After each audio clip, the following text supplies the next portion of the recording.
Taking the SR out. Oh yeah. Most powerful SR you've seen.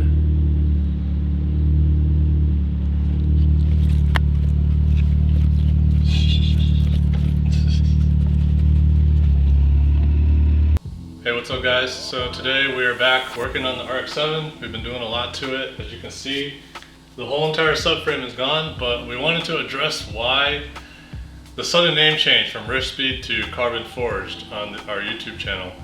So we're really pivoting more to focusing on our carbon business. And so we're gonna update the car here a little bit on the stickers. And it's time to change the name from Rift Speed to Carbon Forged. Boom, just like that. All right, we're gonna put the subframe back in the car and show you what we're doing.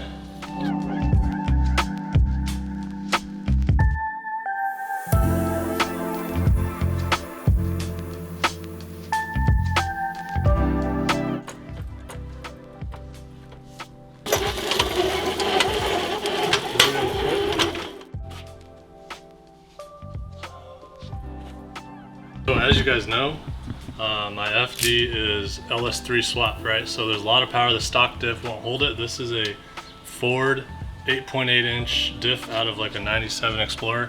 A lot of guys do this swap for big power cars. And yeah, basically I took it out, resealed the diff because it was leaking. And you can see all the custom framing here. This is a Ronin kit.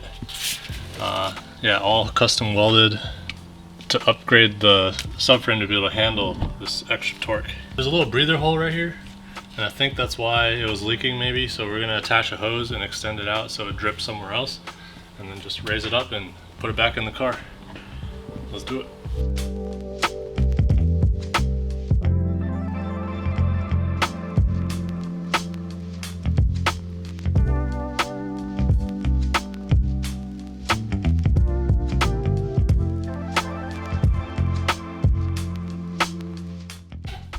Alright, project RX-7 8.8 rear subframe reinstall is underway. You guys can see that we got the studs lined up. That'll focus. Well, you can kind of see it right there. So working on the other one, reattaching all the brake lines. Oh yeah, that's what we're doing next, huh? Or reattaching that brake line and then... That tiny one? Yep, kind of getting everything lined back up as it should be. I really want to throw a stud in there.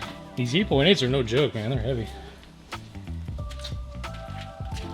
But pretty easy install so far. Pretty straightforward.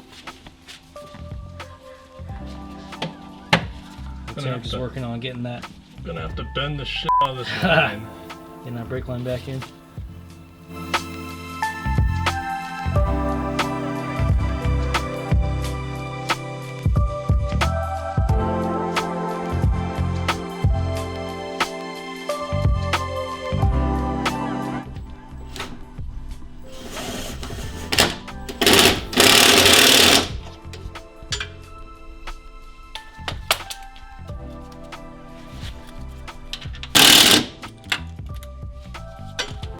Alright, well that's it for today. It's a lot of work, but I'm glad we knocked it out. Subframe is back in the car. Now I just need to connect the drive shaft, hook up the brakes, sway bar, swap out a suspension arm so I can have zero camber, and then hopefully we'll be back at the track real soon. So see you guys soon.